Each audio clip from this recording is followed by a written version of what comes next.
بسم اللہ الرحمن الرحیم۔ السلام علیکم ورحمۃ اللہ وبرکاتہ۔ اللہ پاک آپ سب کو اور مجھے رمضان المبارک کی برکتیں اور رحمتیں سمیٹنے والا بنائے، آمین ثم آمین یا رب العالمین۔ آج کل رمضان کے حساب سے ہی آپ کے ساتھ کچھ وظائف شیئر کر رہی ہوں۔ آج جو میں وظیفہ شیئر کر رہی ہوں وہ امام بخاری رحمۃ اللہ علیہ کا اپنے طلباء کو بتایا ہوا مجرب عمل ہے، جو کہ مشکل حالات سے نکلنے کا ایک بہت اہم وظیفہ ہے۔ یہ وظیفہ ان کے اپنا آزمایا ہوا ہے اور امام بخاری نے اپنے طلباء کو بھی یہی وظیفہ وصیت کیا تھا، اور اس کے بعد انہوں نے اس وظیفے کی عام اجازت بھی دی تھی۔ یہ وظیفہ رمضان المبارک میں بھی کیا جا سکتا ہے۔ اس وظیفے کی سب سے خوبصورت بات یہ ہے کہ یہ بہت آسان ہے، یعنی کہ اس وظیفے کو کرنے کے لیے آپ کو گھنٹوں یا کسی خاص وقت یا کسی اس کا کچھ بھی نہیں کرنا، کیونکہ ہر انسان الحمدللہ ہر مسلمان 5 وقت نماز پڑھتا ہے، اور آج کل رمضان مبارک میں تو ویسے ہی رحمتیں و برکتیں نازل ہیں۔ جن لوگوں کی کبھی کبھی رہ جاتی تھی، آج کل الحمدللہ وہ بھی 5 وقت نماز باقاعدگی سے پڑھ رہے ہیں۔ تو یقیناً یہ وظیفہ ہر مسلمان بہن بھائی سب کر سکتے ہیں، کیونکہ یہ صرف اور صرف 5 نمازوں کے اوقات میں ہی کیا جاتا ہے، کیونکہ یہ بہت خوبصورت ہے۔ اس طرح کہ اس میں ایسے اعظم میں سے نکال کر ہر نماز کے بعد شامل کیے گئے ہیں، جو کہ ہر اسم کو آپ دیکھیے گی تو اس کی الگ الگ فضیلت ہے، جو کہ اس نماز کے حساب سے امام بخاری علیہ السلام نے اکٹھی کی ہے۔ تو میں آپ سے چلیے زیادہ لمبی بات نہیں کرتی، وظیفہ شیئر کرتی ہوں۔ اس طرح سے وظیفہ ہے کہ جو بھی نماز ہے اس کے بعد آپ نے ایک تسبیح پڑھنی ہے، جو لفظ میں آپ کو بتاؤں گی، اور اس سے پہلے اول و آخر 3 بار درود پاک۔ جیسے نماز فجر کے بعد آپ نے ایک تسبیح پڑھنی ہے، یا عزیزو یا اللہ، یا عزیزو یا اللہ، یا عزیزو یا اللہ، اول و آخر 3 بار درود پاک کے ساتھ۔ اسی طرح نماز ظہر کے بعد ایک تسبیح پڑھنی ہے، یا کریم و یا اللہ، یا کریم و یا اللہ، یا کریم و یا اللہ، اول و آخر 3 بار درود پاک کے ساتھ۔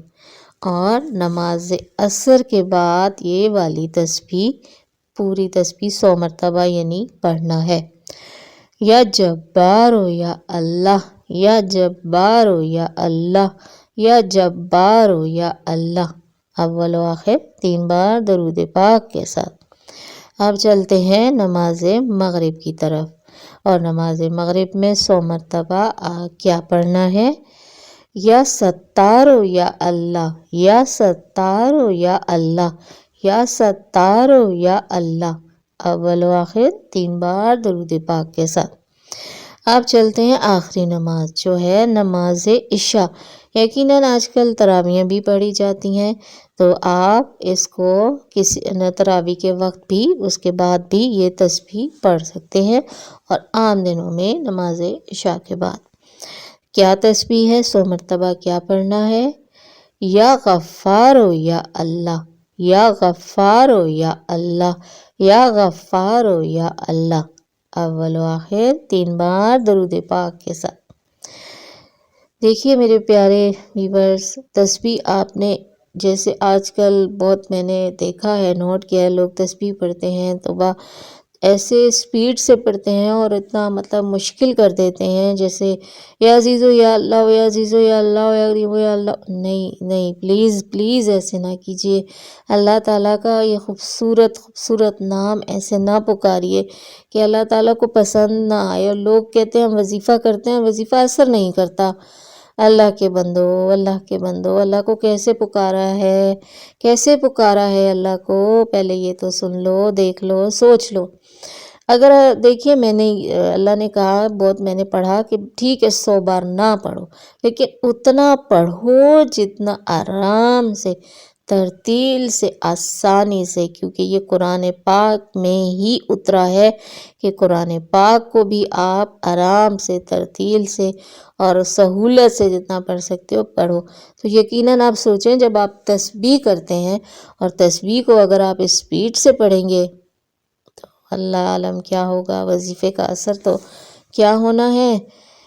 تو اس لیے ضرور ضرور ضرور کوشش کریں کہ جو بھی پڑھیں، جتنا پڑھیں سہولت سے پڑھیں، لیکن بہت بہت پیار سے پڑھیں، بہت پیار سے پڑھیں۔ یا اللہ، یا اللہ، یا اللہ، یا اللہ، یہ لفظ ایسا ہے جو آپ چلتے پھرتے اٹھتے بیٹھتے بغیر حساب و کتاب کے پڑھیں، بغیر حساب و کتاب کے پڑھیں۔ امید ہے کہ آپ کو میری ویڈیو اچھی لگی ہوگی، مجھے بھی اپنی دعاؤں میں یاد رکھیے گا، اور دیکھیے یہ ویڈیو ضرور شیئر کریں، لائک کمنٹ کریں کہ یقیناً اس میں جو باتیں ہیں وہ دوسروں کو پہنچانے کے قابل ہے۔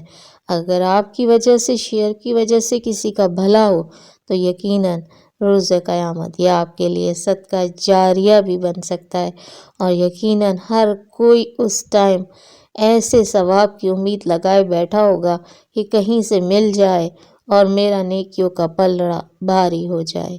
اللہ تعالی ہمیں اس مہینے میں خوب خوب صدقہ جاریہ کرنے کی توفیق عطا فرمائے۔ آمین ثم آمین یا رب العالمین۔